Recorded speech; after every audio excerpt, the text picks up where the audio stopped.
Close your eyes and let the world around you slowly fade away. Imagine yourself lying under a warm blanket, safe and calm, as the gentle rhythm of history begins to whisper in your ears. Tonight, we will drift together into a time long before our own, into a land that gave birth to some of the very first cities, some of the earliest writings, and some of the deepest dreams of humanity. This is the story of Mesopotamia, the cradle of civilization, where rivers carried both life and destiny, and where people began to shape the world we still live in today. Picture a vast land stretched between two mighty rivers, the Tigris and the Euphrates. Their waters flowed like silver threads through a plain of fertile soil, surrounded by harsh deserts and distant mountains. When the rivers flooded, they left behind rich earth, perfect for growing food.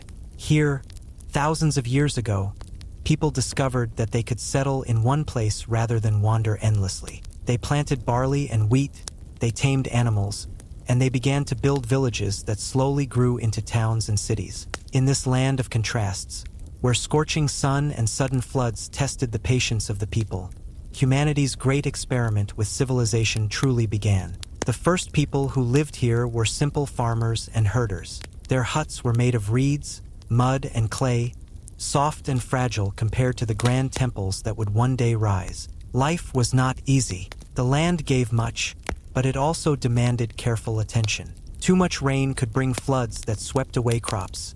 Too little left the soil cracked and barren. Yet, with determination, these early settlers learned to dig canals, guide the water, and make the desert bloom with green fields. Slowly, their villages grew stronger, and the rhythms of sowing and harvesting became the heartbeat of their lives. As centuries passed, these villages began to connect, and the first true cities of the world appeared. Names like Uruk, Uar, Eridu, Lagash, and Kish whispered into history. Their walls rose high, protecting people from raiders and wild animals. Inside, narrow streets twisted between houses of mud brick. Families shared meals of bread, dates, onions, and lentils. They brewed beer, which was safer to drink than water, and it became a favorite part of their gatherings. In the marketplaces, voices rang out as people traded grain, fish, and wool for metals, stones, and wood that their land lacked.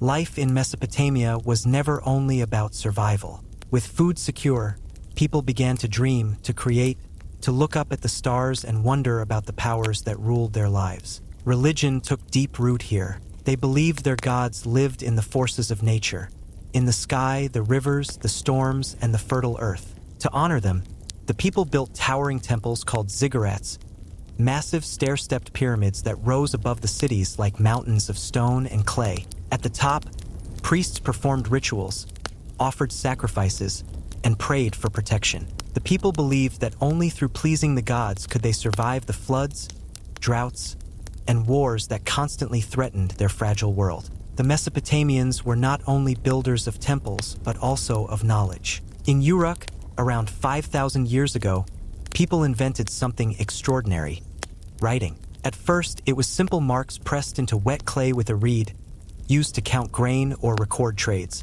Over time, those marks became symbols, and those symbols became the world's first script, cuneiform. Through these wedge-shaped impressions, the voices of the Mesopotamians still reach us across the millennia. They wrote stories, laws, prayers, and even school exercises. One of their greatest tales, the Epic of Gilgamesh, tells of a king who searched for immortality, and in his journey, we glimpse the hopes and fears of an entire civilization.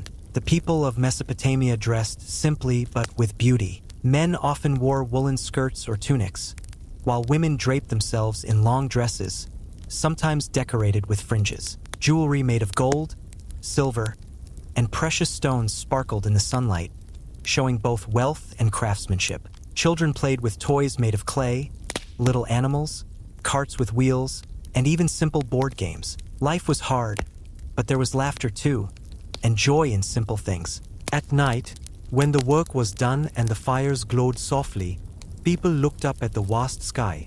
The Mesopotamians were among the first to chart the stars, to mark the movements of the moon and planets, and to divide the day into hours. Their observations would one day become the foundations of astronomy and timekeeping. To them, the heavens were not only beautiful but also divine, carrying messages from the gods. The Mesopotamian world was not peaceful for long. The land was rich, and many desired to rule it. City-states often fought with each other for water, land, and power. Out of these struggles rose mighty kings, who built empires that stretched far beyond the rivers. Sargon of Akkad created one of the first great empires in history, uniting many cities under one rule. Later, Hammurabi of Babylon would carve his laws into stone, declaring justice for his people, even as power shifted from one city to another, from Sumer to Akkad, from Babylon to Assyria. But despite wars, despite the rise and fall of empires, Mesopotamia remained a place of innovation and resilience. They gave us the wheel, mathematics, calendars, irrigation systems, and libraries of clay tablets. They taught us how humans could organize themselves, how cities could thrive, how culture could flourish. And through it all, the rivers continued to flow, steady and eternal, as if watching over the cradle of human civilization. So as you breathe slowly, letting the story sink into your dreams, imagine walking through the streets of Ur, hearing the sound of merchants bargaining, priests chanting in temples, and children laughing as they chase each other through dusty alleys. Imagine the scent of bread baking in clay ovens, the glow of oil lamps flickering in small homes, and above it all, the towering ziggurat reaching toward the stars. This was Mesopotamia, the land between rivers, where humanity's great story first began.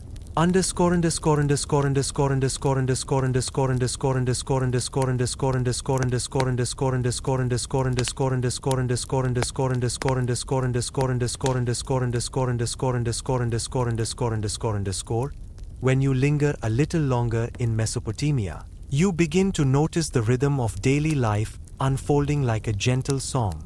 The day started early, as the first light touched the horizon and painted the rivers with gold. Farmers walked out to the fields, guiding oxen to pull heavy wooden plows through the rich earth. They planted barley, wheat, sesame, and flax, crops that not only fed their families but also became the foundation of trade. The work was hard, but it was steady, tied to the cycles of the seasons and the gifts of the rivers. In the villages and cities, women prepared meals with bread baked in clay ovens, stews simmering with lentils, chickpeas, onions, and herbs, and sometimes meat from sheep, goats, or fish caught in the rivers. Dates were a sweet treasure of Mesopotamia, eaten fresh or dried, turned into syrup, and sometimes even fermented into wine. Beer, thick and nourishing, was the drink of the people, shared at feasts, offered to gods, and enjoyed after a long day's labor. Children, small and curious, learned by watching their parents. Boys often followed their fathers into the fields or workshops, while girls learned to weave, cook, and manage the home. Yet children were not without joy. Archaeologists have found tiny clay toys, whistles shaped like birds, rattles, and little carts with wheels. Some children even played a game similar to modern board games, rolling dice and moving small pieces on carved squares. Laughter was as much a part of their evenings as prayers to the gods. If you walked through a Mesopotamian city at sunset, the narrow streets would come alive with the sounds of markets. Merchants spread their goods, wool from sheep, woven textiles dyed in bright colors, pottery painted with intricate designs, and jars filled with fragrant oils. Traders from distant lands brought copper, tin, timber, and precious stones, since Mesopotamia's flat plains lacked these resources. In return, the cities offered their grain, wool, and crafted goods. This network of exchange stretched far beyond the rivers, connecting Mesopotamia with the Indus Valley to the east, Anatolia to the north, and Egypt to the west. These exchanges were more than trade. They were the threads of connection that tied early civilizations together. Clothing reflected both climate and creativity. The heat of the plains meant people often wore garments made of wool or linen, draped and fringed for comfort. Men might wear skirts wrapped at the waist, while women often dressed in long robes or dresses that reached their ankles. The wealthy added beauty with beads, necklaces, and rings made from lapis lazuli, carnelian, or gold. Hair was carefully styled, men wore long beards or curled hair, while women braided and adorned theirs with ornaments. Even in this distant world, beauty and presentation carried meaning, a way of expressing identity, wealth, and pride. The heart of the city was always the temple. These towering ziggurats, with their broad steps climbing toward the heavens, dominated the skyline. Priests lived and worked within temple complexes, where they conducted rituals to honor the gods. The people believed their fate depended on divine favor. Floods, famine, or plague were signs of angry gods. Prosperity and peace were gifts of their blessing. Every city had a patron deity. Uruk honored Inanna, goddess of love and war. Nippur revered Enlil, the god of wind and authority. Babylon later dedicated itself to Marduk, a powerful god who embodied order and kingship. Rituals filled the calendar. Sacrifices of animals, bread, and drink were offered. Hymns were sung, prayers were whispered, and processions filled the streets during great festivals. In spring, when the fields blossomed, the Akitu festival celebrated renewal and the triumph of order over chaos. People believed that through these ceremonies, they kept the universe in balance, ensuring that crops would grow, rivers would flow, and life would continue. Education in Mesopotamia was a privilege, but a powerful one.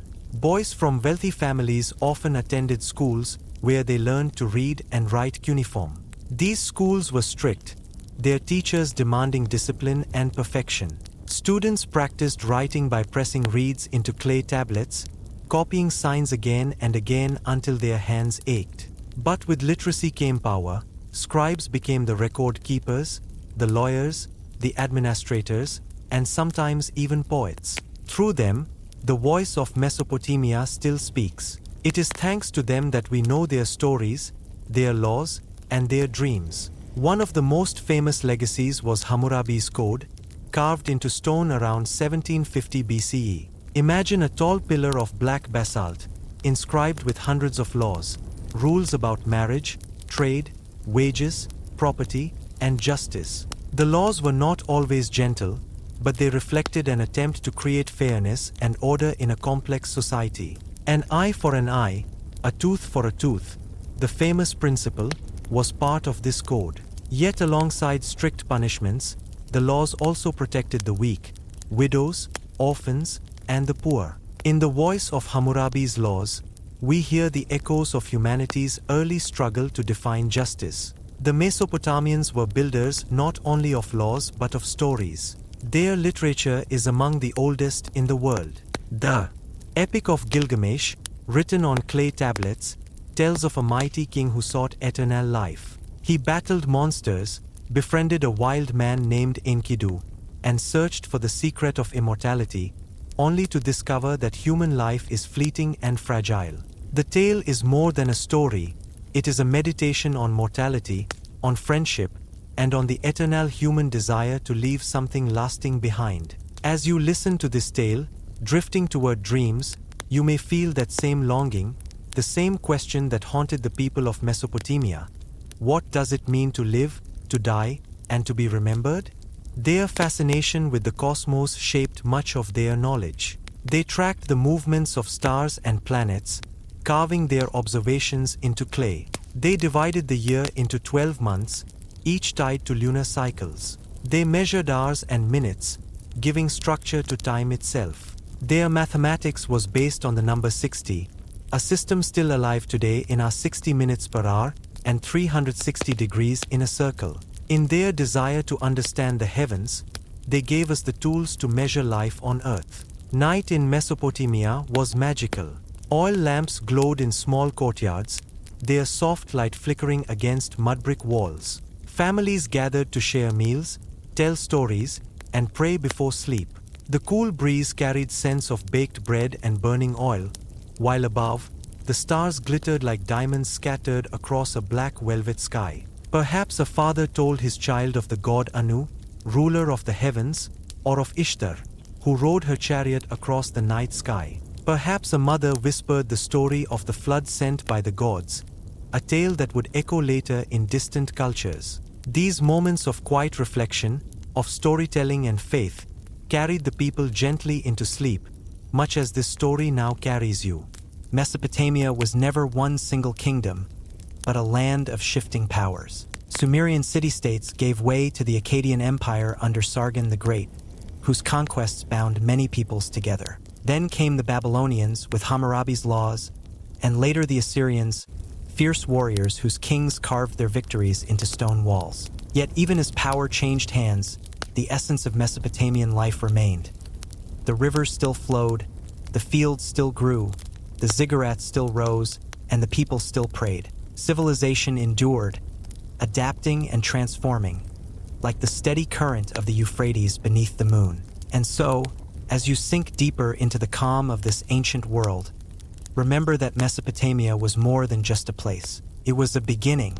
It was where humans learned to live together in cities, where they built temples, wrote stories, and looked at the stars with wonder. It was the dream of humanity's childhood, a dream that still echoes in us today. If you linger longer in those ancient streets, you begin to notice the beating heart of Mesopotamian society, the family. Homes were simple yet full of warmth. Most were built from mud brick, with flat roofs where people might sleep during hot summer nights, watching the stars. Inside, rooms were small but practical, arranged around a central courtyard. Families gathered there to share meals, weave baskets, spin wool, and tell stories. The family was the foundation of life, a place of duty, care, and love. Men often worked outside in fields, markets, or workshops, while women managed the home, raised children, and wove textiles that were prized for trade. Yet women were not without influence.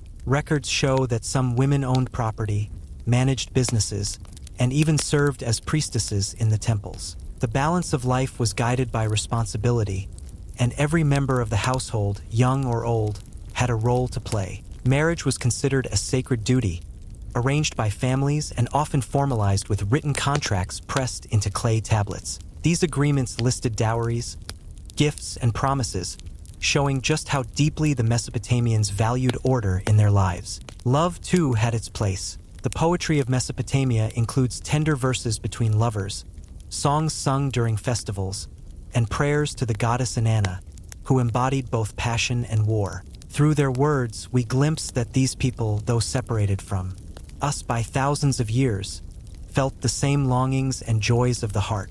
Beyond the home, music filled the air. Mesopotamians crafted harps, lyres, flutes, and drums. In temples, musicians played hymns to the gods, while in marketplaces, simple tunes lifted the spirits of weary workers. Clay tablets even preserve the oldest known musical notation, a reminder that their melodies once echoed through the streets. Imagine lying in the cool evening air, hearing the gentle plucking of a harp while the stars rise above the ziggurat. That music was as much a part of life as food and breath. Art and craftsmanship were everywhere. Clay tablets bore the words of scribes, but they also carried carved seals, pressed into wet clay to mark ownership or identity. These cylinder seals, rolled across the surface, created intricate scenes of gods, animals, and humans, each unique and beautiful. Sculptors carved statues of kings, priests, and gods, often with wide, staring eyes that symbolized devotion and watchfulness. Walls of palaces were painted with bright colors, while jewelry of gold, lapis lazuli, and carnelian sparkled on the wealthy. The artistry of Mesopotamia reflected both devotion to the divine and pride in human achievement. Medicine, too, had its place in their world. The Mesopotamians believed that illness was often caused by angry gods or spirits, but they also sought practical cures. Healers used herbs, oils, and incantations. Clay tablets list hundreds of remedies: willow bark for pain, honey for wounds, and mixtures of plants for fevers. Priests performed rituals to drive away sickness, while midwives helped mothers bring new life into the world. Their medicine was a blend of faith and knowledge, of prayer and practice, a balance between the seen and unseen. But life was not always gentle. Mesopotamia was a land of conflict as much as creation. City-states often fought for water, land, and dominance. Kings led armies into battle, their soldiers armed with spears, axes, bows, and later, chariots pulled by horses or donkeys. Fortified walls surrounded cities, but even these could fall to determined enemies. The Assyrians, in particular, became feared for their military power. They built vast empires, conquered distant lands, and carved their victories into stone reliefs. Images of battles, sieges, and triumphs meant to display strength and inspire awe. Yet even in war, there was a sense of order. Captured people were often brought into cities, where they worked as laborers, artisans, or servants, contributing to the empire's wealth. War reshaped Mesopotamia again and again, but from the ashes of each fallen city, another rose. Civilization did not collapse. It adapted, carrying forward knowledge, traditions, and dreams. Religion remained the anchor through it all. The Mesopotamians told stories of creation, of gods shaping humans from clay to serve them, of floods sent to cleanse the world, and of heroes who struggled against fate. These myths carried both warning and comfort, helping people understand their place in a vast, unpredictable universe. The gods were powerful, but they were also deeply human in their flaws, jealous, angry, loving, protective. In worshiping them, people reflected on their own struggles, fears, and hopes. Over time, power shifted. Babylon rose to glory under kings like Hammurabi, then later under Nebuchadnezzar II, who built the Hanging Gardens, one of the wonders of the ancient world, said to be filled with lush greenery and flowing water in the heart of the desert. Assyria built vast capitals like Nineveh, filled with libraries and palaces. Sumer, Akkad, Babylon, and Assyria each left their mark, layer upon layer, like stories pressed into the clay of history. And through it all, life continued in quiet rhythm. Farmers planted and harvested, children played in dusty streets, priests prayed at ziggurats, merchants haggled in markets, and families gathered by lamplight. Though kings and empires came and went, the daily life of ordinary people carried the true heartbeat of Mesopotamia. It was in their bread, their songs, their laughter, and their prayers that civilization found its soul. So as you sink deeper into the calm of this story, picture once more the land between rivers. Picture the shimmering water of the Tigris and Euphrates, carrying both danger and life. Picture the sun rising over fields of golden barley, the smoke of ovens rising into the morning sky, the chants of priests drifting from temple steps. Imagine yourself walking through the gates of Babylon, or climbing the ziggurat of Ur, your eyes lifted toward the heavens. This was Mesopotamia, ancient, enduring, and alive in the echoes of our world today.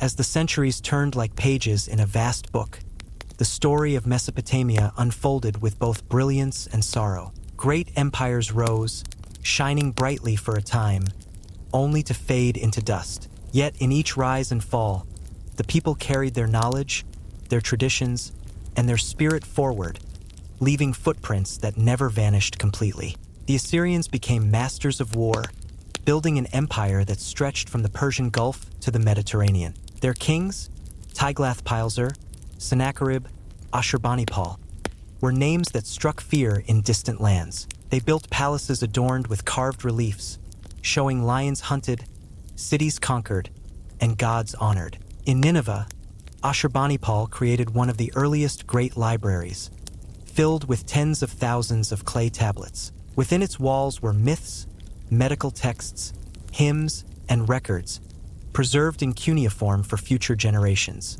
That library, though silent now, gave later ages priceless treasures of knowledge. But power is never eternal. Assyria's strength eventually crumbled under the weight of rebellions and rival kingdoms. Babylon rose once more, reaching its golden age under Nebuchadnezzar II.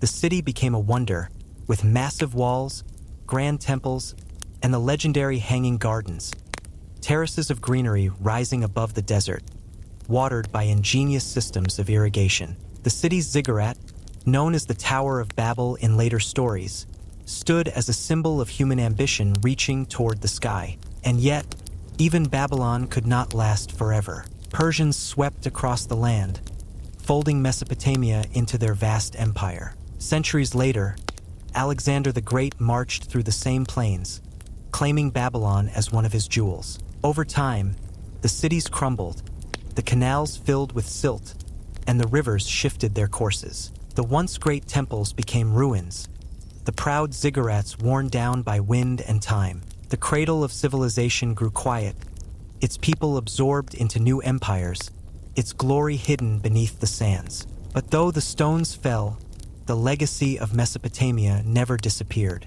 Their inventions still shape our lives. The wheel, the plow, the sail, all tools they pioneered remain at the foundation of human progress. Their mathematics, based on 60, still guides the ticking of clocks and the geometry of circles. Their astronomy planted the seeds of science. Their laws inspired justice in cultures far beyond their own. Their stories, especially the Epic of Gilgamesh, continue to remind us of the eternal questions of life, death, and meaning. Even their myths echoed into later traditions. Their flood stories resemble tales found in distant lands. Their gods, with their passions and powers, influenced the beliefs of peoples who came after. The rhythms of Mesopotamia did not vanish. They flowed forward like their rivers, feeding into the streams of human culture that eventually reached us today. So when you think of Mesopotamia, do not only imagine ruins or broken tablets. Imagine instead a land alive with voices. Farmers guiding oxen, merchants calling in markets, priests singing hymns, children laughing in the streets. Imagine the sound of a reed pen pressing into wet clay, recording a story that would last thousands of years. Imagine the glow of oil lamps at night, the fragrance of bread baking, the shimmer of jewelry in the sun, the mighty ziggurat casting its shadow across the city. And then imagine the silence that followed. The ruins half buried in dust, the canals dry, the once great cities forgotten. Yet beneath that silence, the heartbeat of Mesopotamia still lingers. It is in our calendars, in our numbers, in our stories, in the very idea of living together in cities, creating culture, seeking knowledge, and reaching for the stars. As you rest now, let that thought soothe you. Civilization is not a single moment but a river, flowing endlessly, carrying fragments of the past into the present.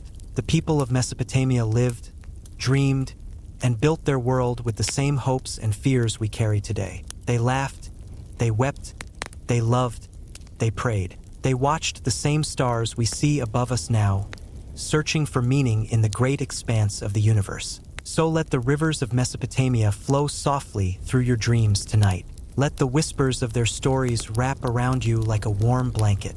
Picture the cool night air drifting across the plains, the murmur of water in the canals, the soft flicker of lamps in clay homes. Hear the distant echo of a lyre's song, rising gently to the heavens. And as the story fades, let sleep carry you where time has no end, and where the dreams of the ancient world live on in quiet peace. And now, as the story of Mesopotamia settles into silence, let your thoughts drift like gentle clouds over the rivers of time. The past has spoken, and its whispers will linger with you through the night. Here, in this quiet moment, you are safe, you are calm, and you are part of the endless story of humanity. This is Ancient Dream, where the echoes of history guide you softly into sleep. May your dreams be filled with wonder, and may tomorrow greet you with peace. Good night.